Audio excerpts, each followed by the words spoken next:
Here we are. Here we are for episode 6 of the third chapter, Women Living Fully. I'm Kathie Donovan, your host, and I have to say that honestly, the comments and the feedback I'm getting from this series focused on women living in their third chapter, talking about the challenges, the tools we use to navigate, and the lessons we're learning, the gifts we're receiving in this third chapter. Really, it's resonating with a lot of women because we haven't had the proper voice at this stage of our lives. So it's very exciting. Hi, everybody. Welcome in, welcome in, welcome in. Come on in, come on in, come on in. I'm going to bring in my guest, Julia Veenstra, shortly. She is an artist living in Hamilton, Ontario. She is amazing. If you haven't seen her artwork, yeah, you want to go check that out because it just breathes life into your world when you see what Julia does. Anyway, and there she is. I see you there, Julia. I'm going to bring you in now. I'm going to bring you in. I'm going to, hopefully that worked. Let's see what happens. Yes, there you are.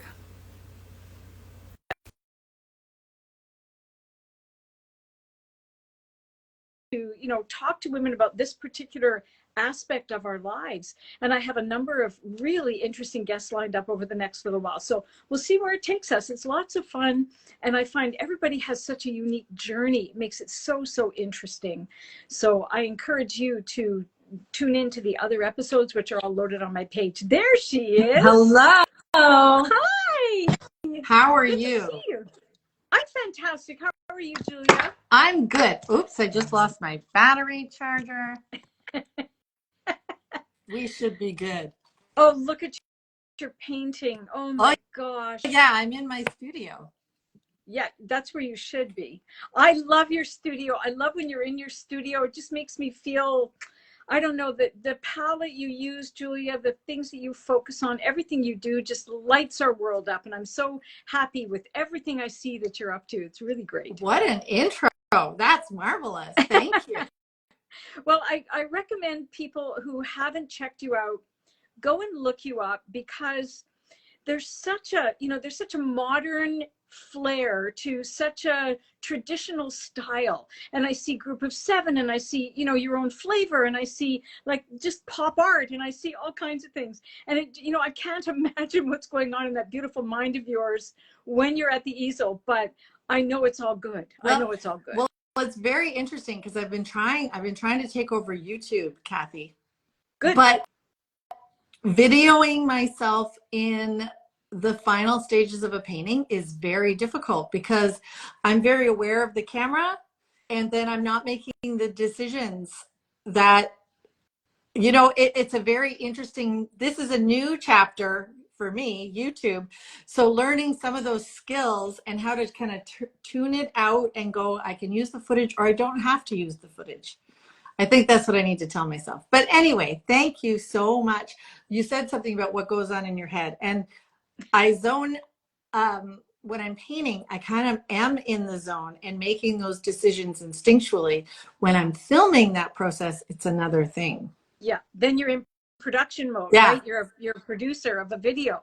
I mean, it really is so interesting in this third chapter for us women who are so open-minded and so willing to have the courage to step up and try new things, learn new ways to do things, expand our awareness, expand our creativity so that we can reach more people, so that we can, broadcast our message to the world. I think it's so cool. And I'm so proud of all the things you've done. Now, I should say too, that I became aware of you through the ladies at Shepherd's Fashions.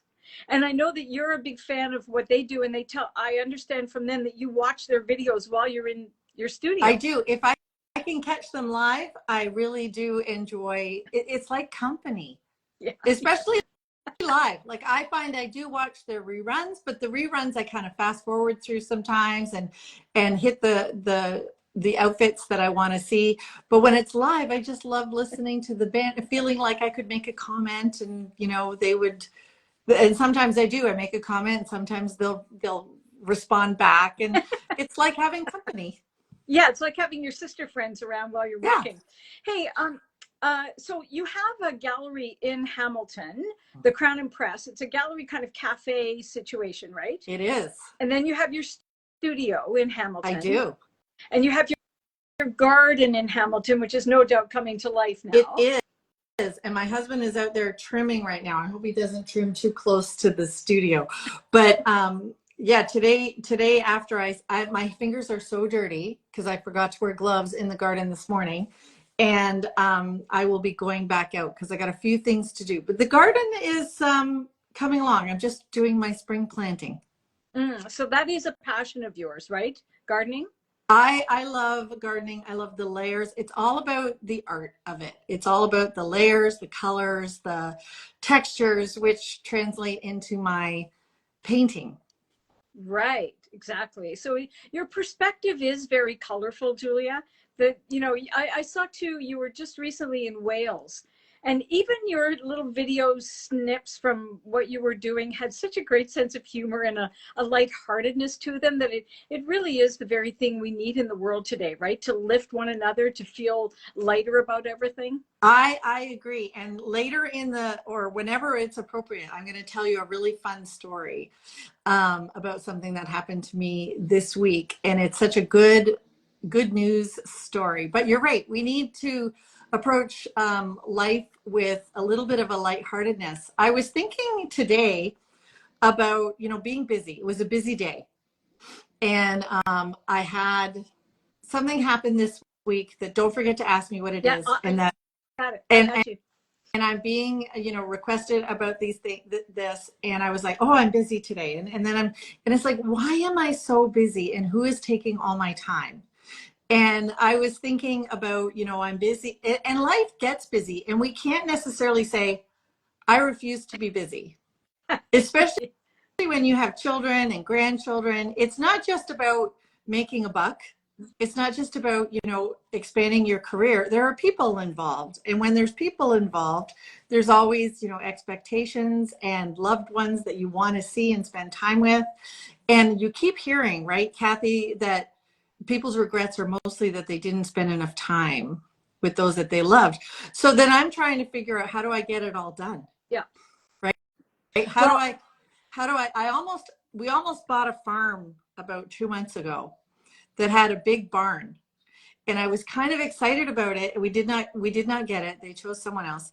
I was kind of excited because I thought, in this barn, because I'm a bit of a neat freak, I like things a little bit tidy, but in this barn, I could set up an area and those grandkids could come and just do whatever they wanted. So now I'm kind of looking for a barn.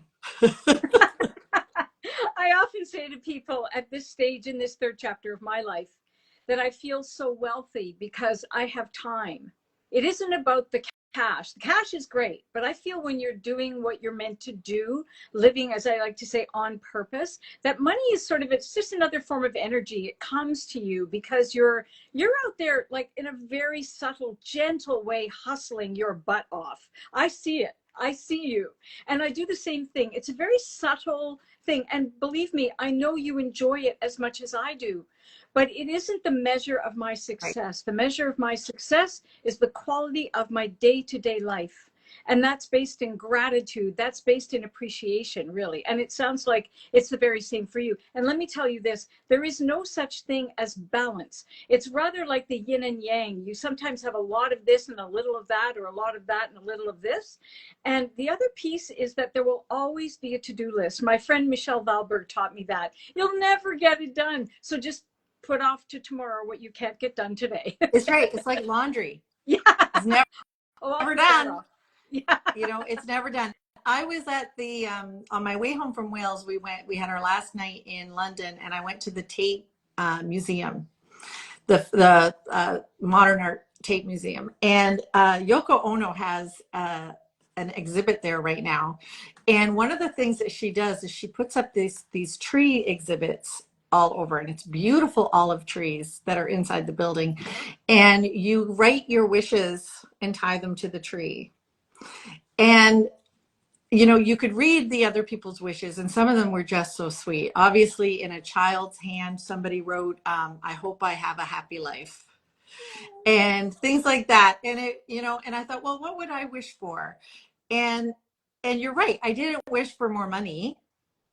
I mean, it's nice to have money. Money does Yeah. pay the bills, and but once you get to the point where you do know that you can do the things you need to do.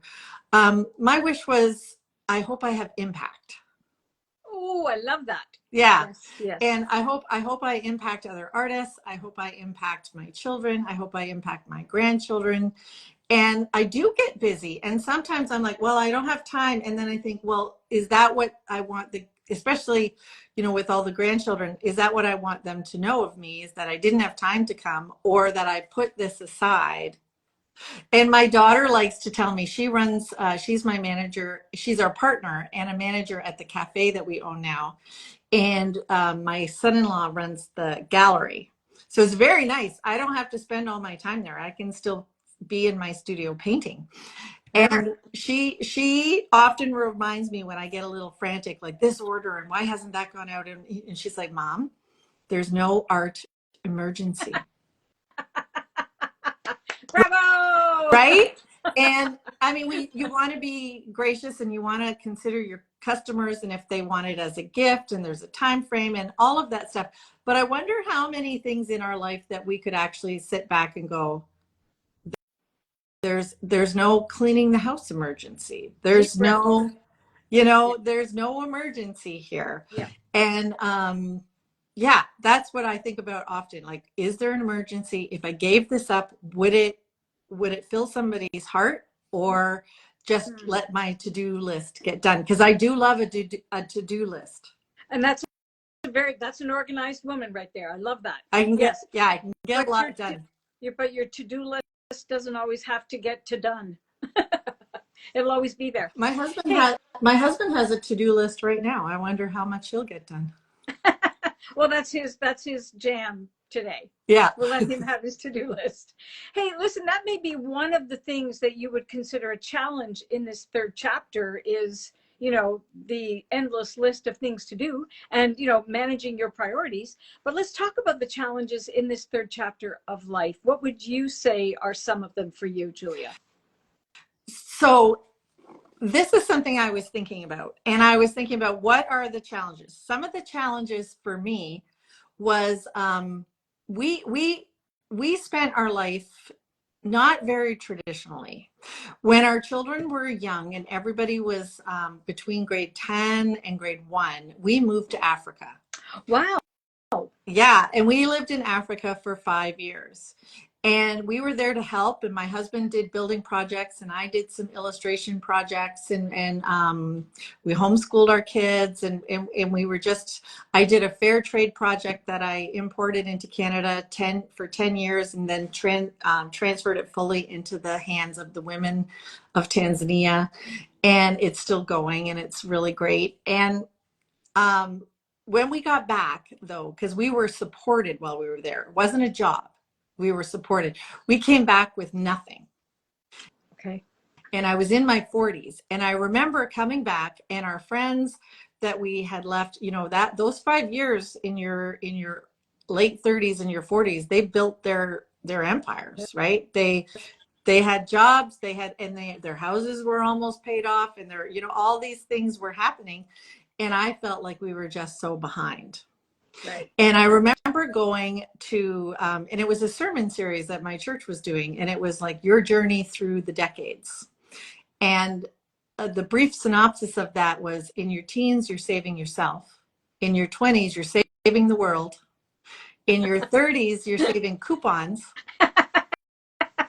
In your 40s, you're saving relationships again. No, actually, in your 40s, you're saving yourself again. In your 50s and 60s, you're saving the world again, but in a more privileged type way. You have wisdom and resources at this point. And so I was moving into the 40s, 50s, and it was in the save yourself part. And the service was, the sermon on it was brilliant, because they talked about men a lot who are in their 40s who have built their empires, and if it was a more traditional role, they were building, and they didn't have time for relationships in their lives, whereas women spent more time relating to each other. And they had coffee times, they had, if they were stay-at-home moms, they had dates, and they had all of those things, correct? so they built their relationships. So by the time they got to saving themselves again, they were ready to launch into the world. And the men were having a hard time figuring that out. And a lot of times, the affairs, the new car, the new, all of this kind of trickles out. But women, and one of the things they said was women have more bandwidth for this expansion. Their kids, they're through high school. A lot of times they're through university, they're launching. And they're like, okay, well, what about me now? What am I going to do? Mm-hmm. And the thing that got me, because I was sitting there going, oh my gosh, I'm 40 something. I can't remember exactly how old I was. I'm 40 something. We have no money. We're starting over. We should have arrived. I should have arrived by now, and I've got nothing. And he goes, did you know that most businesses started by women are started by women in their 40s and 50s? And 60s. And 60s. And I literally, it gave me the permission to launch myself. Like one line. So I'm hoping if people are listening to this, they get that line. Give yourself permission. You are not done. And when we opened Crown and Press, or when we were working on Crown and Press, my brother-in-law brought me a paper that had Martha Stewart on it, opening her new restaurant in LA at 82. And they asked her, like, you're rich. Like, why are you opening a restaurant? She said, because it's dang fun. Yeah. Right? Because it's fun. Yes. It's fun. And for me, opening Crown and Press, it was an opportunity to build something. I had a studio in Hamilton for a long time, for 10 years. And it was a place I went to. And it had a bit of a retail space. So I sold cards, pillows, paintings. But I had an employee that would work for me on Saturdays. And it was marvelous because I'm a little bit of an introvert, but I'm an extroverted introvert. Yeah. So I get that.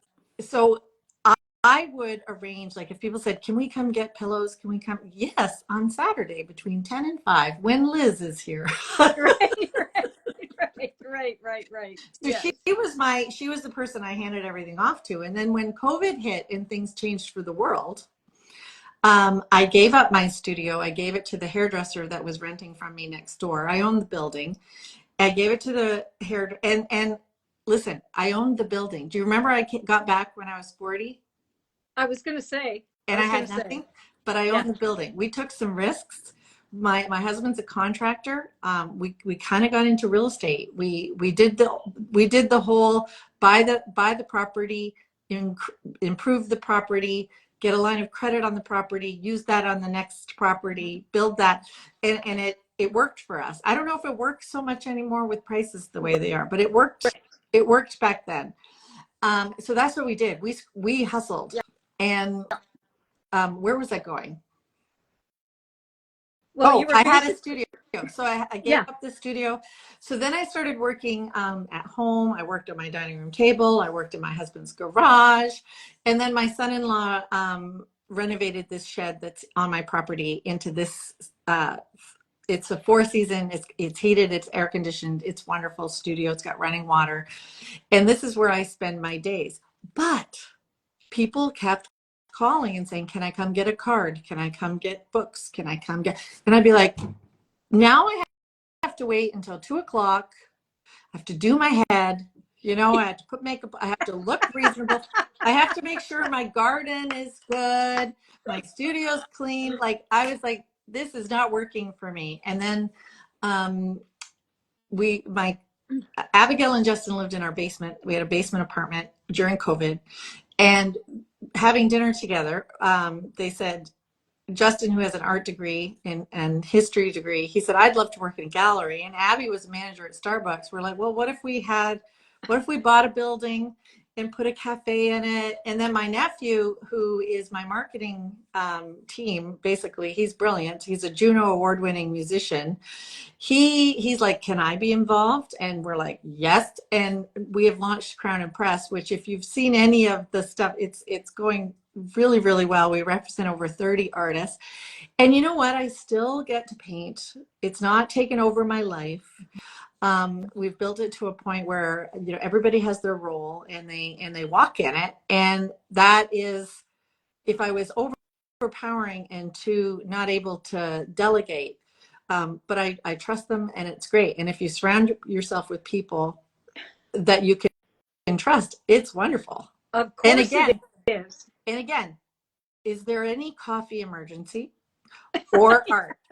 So this is our whole, like, and right now, like yesterday, the Wi-Fi didn't work very well. And I'm like, okay, we really do want good Wi-Fi because people are working there. But honestly, they could use data. Yeah. Right? Yeah. Like it's nobody's going to suffer if they have to go down the street for better Wi-Fi. We might lose the $3 coffee. Right. I think this is the wisdom of the third chapter in many ways. And just to circle back to what you were saying about, women in their 40s, 50s, and 60s starting new adventures, new businesses, and that kind of thing. Dr. Christiane Northrup, who's an American MD, specializes in women's health issues, very, very magical person, says that menopause is the time in a woman's life when she gives birth to herself. And I think that's exactly what happens for us in the third chapter if we're willing to open our minds and our hearts to all of the opportunities. I mean, you've just listed off all of the wonderful things that can come for us when we open ourselves up to opportunity and take a risk. You took lots of risk. Nothing comes without us taking a risk. And we're so risk averse. We're so taught to be small and not to take a chance. But that's the only way we're going to grow is by taking some sort of risk. Even in your paintings, you take risk. Well, I do. And right now, I have been exploring abstracts. They're not very good yet, Kathie, but I'm having a blast doing something very different than maybe simply trees. And but I'm having a blast and I'm exploring a mark making that's slightly different. And I'm allowing myself to experience that and have a lot of fun. Now, somebody's asked a question here. Yeah. What's that? Would you have survived it here in Africa as a professional artist? Would you have survived it here in Africa? Are you in Africa? So yes, I would have survived in Africa. There's a whole story to that because, and I hate to say it, it was a little bit of privilege related. Because when I started painting in Africa, and I did, there was a lot of expats who bought my work. And I feel like that was just a level of privilege. And, and I pray that if I had been there long enough and been successful there, that I would have given back. Of course. And just like that, the Fair Trade project that we started, it did really well. But I can't say, oh, yeah, it would be great. I did have some privilege. Yes. Thank you for your question. She is in Ghana. In Ghana. Yes. Yeah. Yeah. Thank you. Thank you for chiming in there. My tip would be hit that expat community and figure out what they want. Yeah. If they're going to be your market, figure out what they want. Right. Exactly. Yeah. Okay, do something different. Do something different. This is the thing. This is exactly, you find your lane. Don't you agree? You find your lane and you just get in your lane. There's only one you with your voice to express what you have. And with you, Julia, it's through paintings and color and texture and dreaminess. And for me, it's through ideas and personal development. It's just, we have our own palette that we work with, each one of us. And each one of us has a unique gift as an artist, as a creator. We're all creative.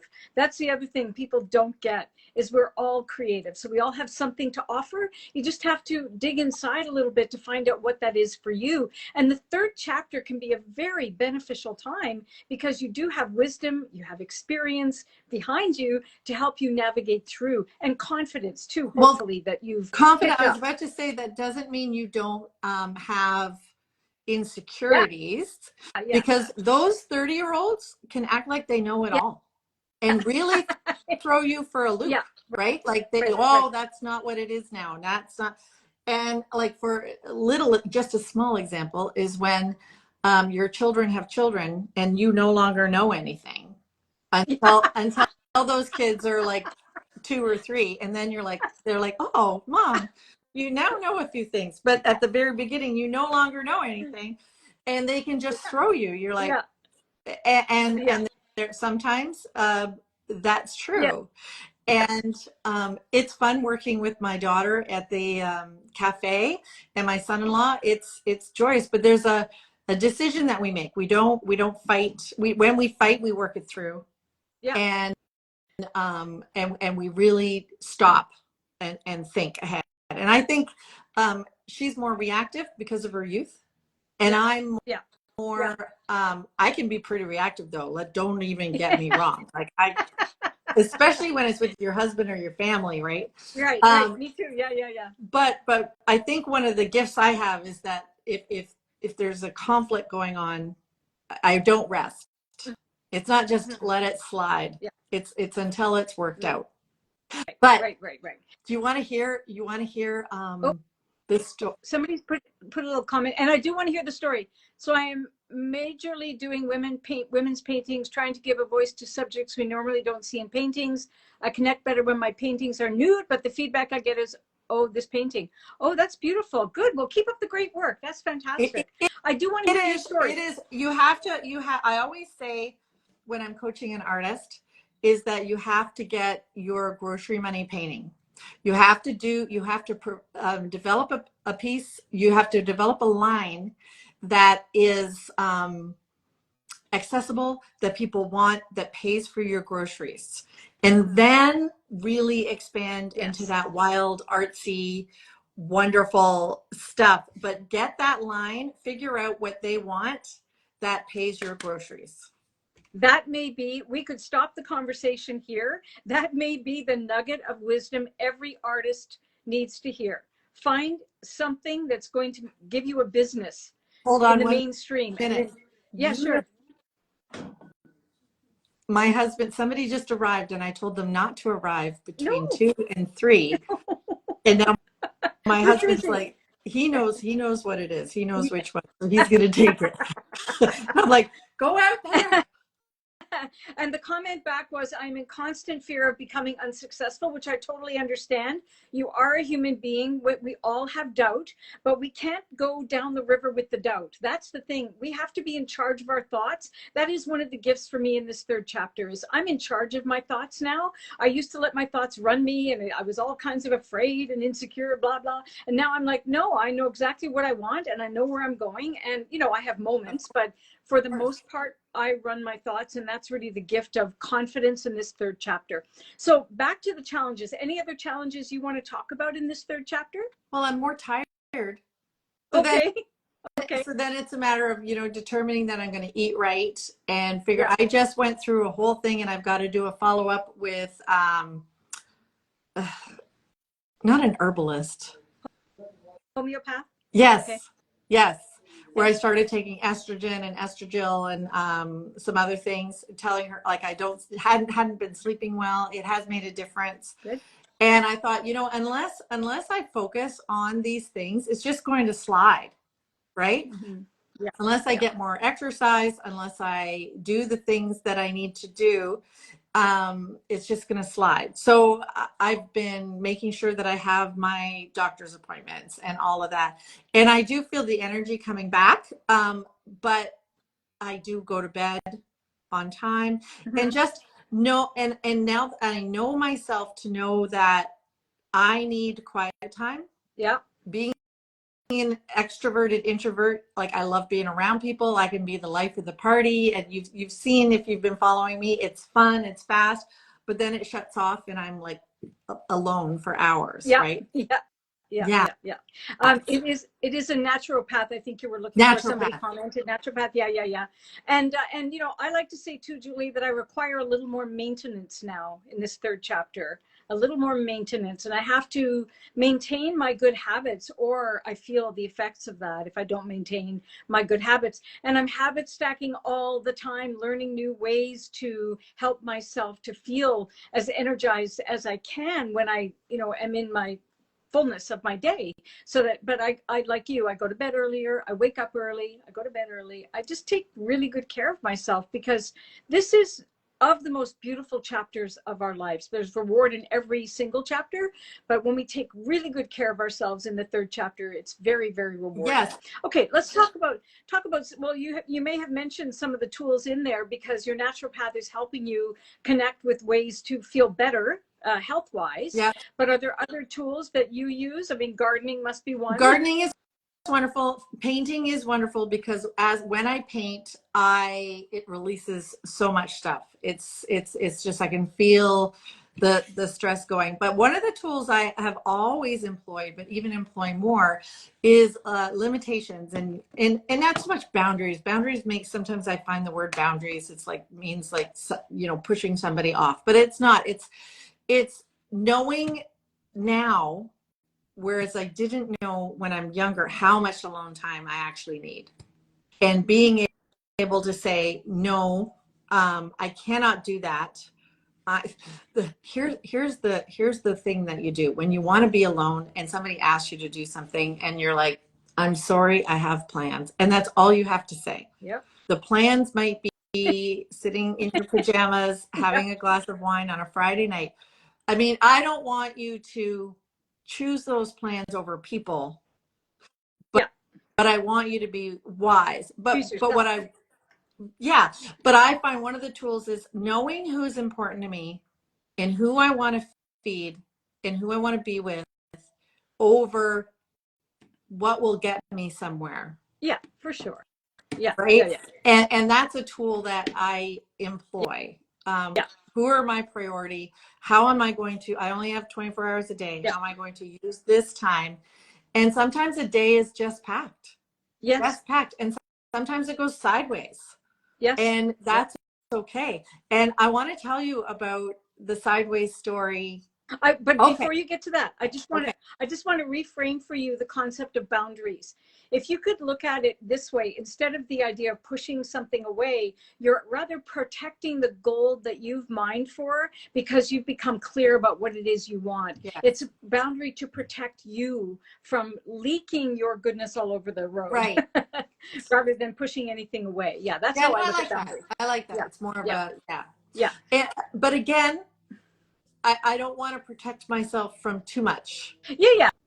You want of course. I mean, you know what's important to you. So yeah, of course. But boundaries are super important, I think, for women in their third chapter. It's something that many of us didn't even ever learn to have when we were growing up. We became people pleasers to sort of skate through situations. And now is a really, really good time to examine how we can have healthy boundaries that protect the gold we mine for and the priorities we have. So I know the story you're going to tell. I love the story you're going to tell. And it does move us then into the gifts and lessons we're learning in this third chapter. So you said things can go sideways, and something went very sideways for you. So you are referring to my lost painting, correct? Yes.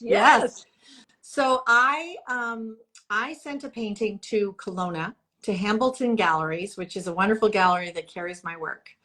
And the painting was a 3-foot by 5-foot painting, and it was in a very big package, and it never arrived. It kept saying that it arrived in Calgary. They did a search. They did whatever I thought they were going to do, the shipping company. And within 5 days, they claimed that they could not find it and they closed the case. So I was a dog with a bone, and I said, no, you need to reopen the case. You need to look on the docs. It's a big package. There's no way you could lose this piece. A week later, they said, no, we still can't find it. We've closed the case. Here's a claim form. You can claim your shipping back. So, you're just kind of lost. And I have insurance. So I was going to go through insurance to claim the painting, all of that.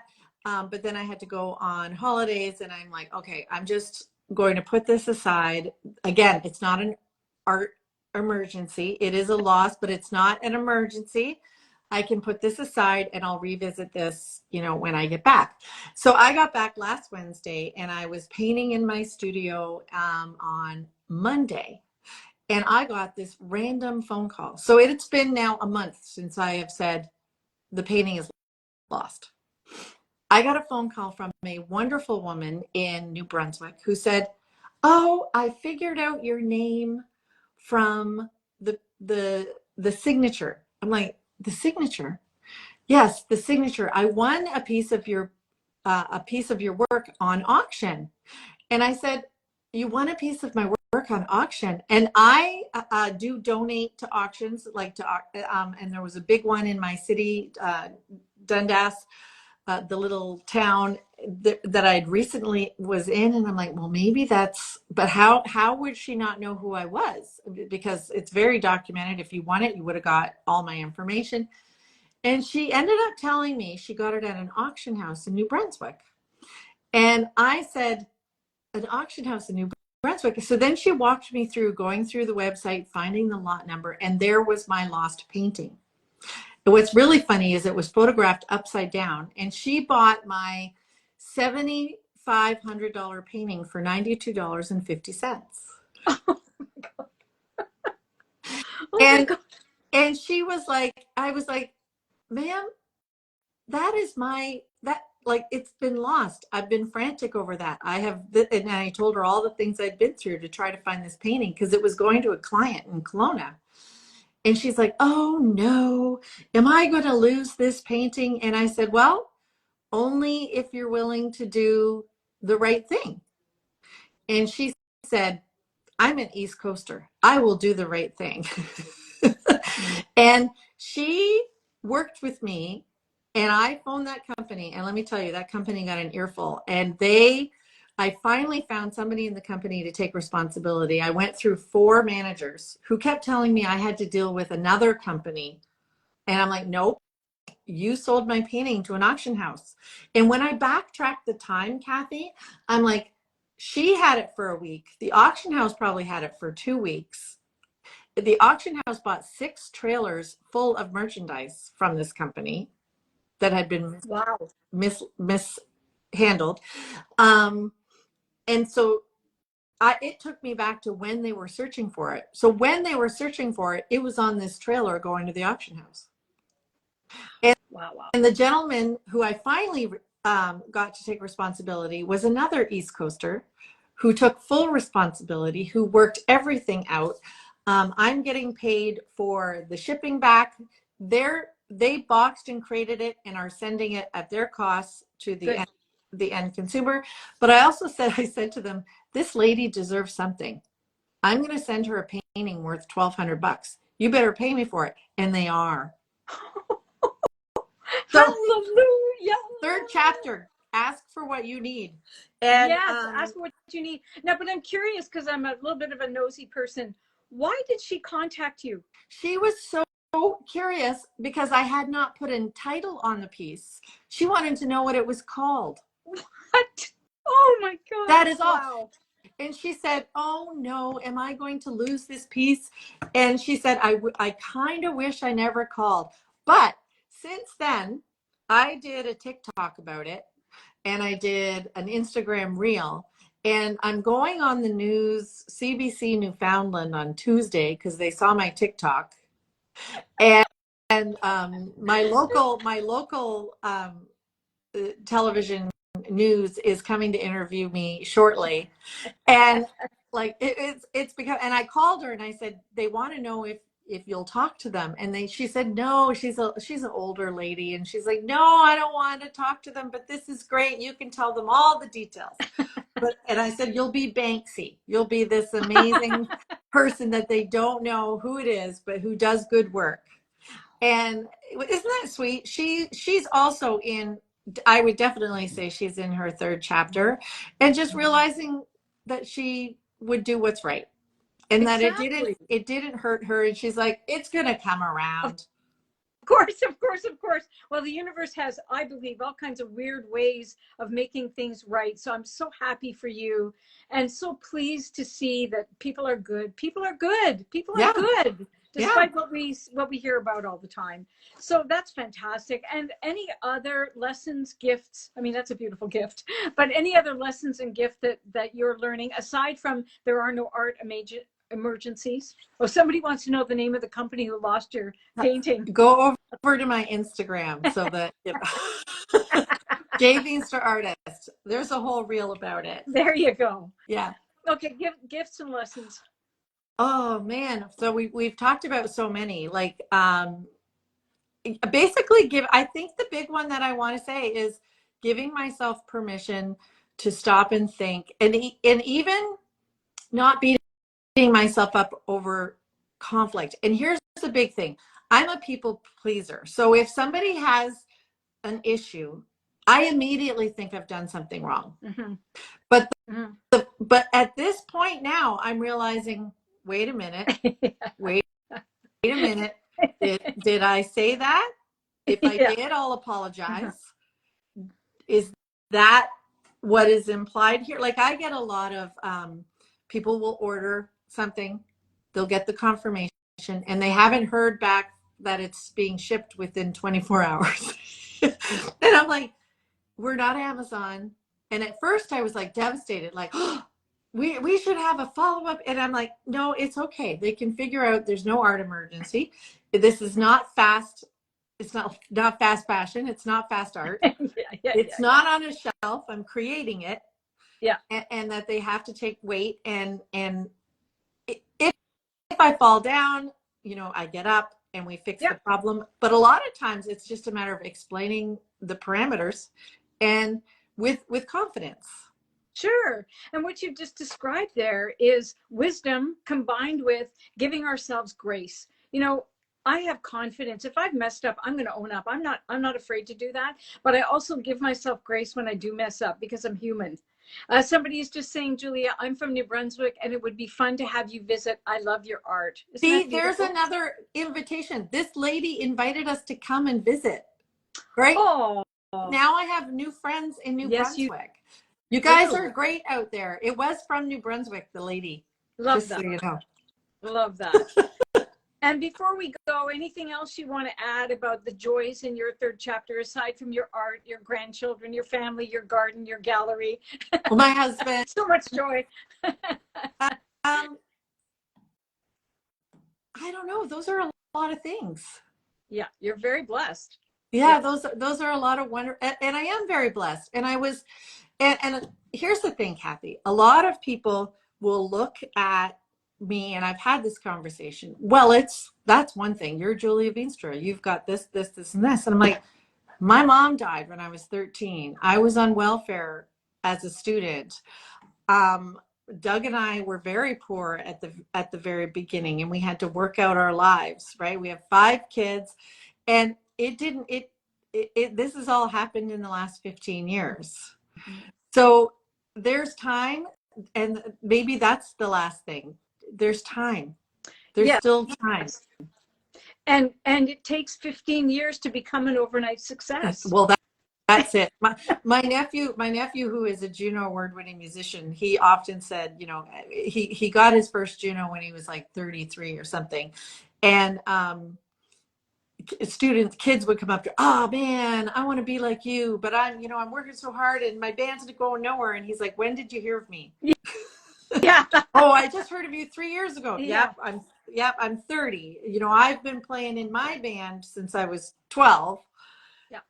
And now I'm 30. Yeah. And even then, you're still climbing. There's always another mountain. It's just beautiful, but it is beautiful. And I love today that we were able to stand on Julia Veenstra's mountain and look back a little bit and see how far you've come, how much you've created in the world and for your family and for yourself. And I'm very proud of you and everything. And Ashley, a beautiful note to end on. Ashley says, you are such an inspiration. That's great. Ashley is so sweet. Let me tell you about Ashley. You know Ashley. I do know Ashley. Oh, that's lovely. Good. Well, listen, it's been a real thrill talking with you. Keep up the great work and keep spreading your light, spreading your joy. The world's better because you're in it. Thank you. And Kathie, same to you. All right. Talk again soon. All right. Bye-bye. I'm going to garden now. Get my fingers. I'll wear gloves this time. Enjoy. And thanks everybody for joining us today. See you next week for episode 7 of the third chapter, Women Living Fully. Bye for now.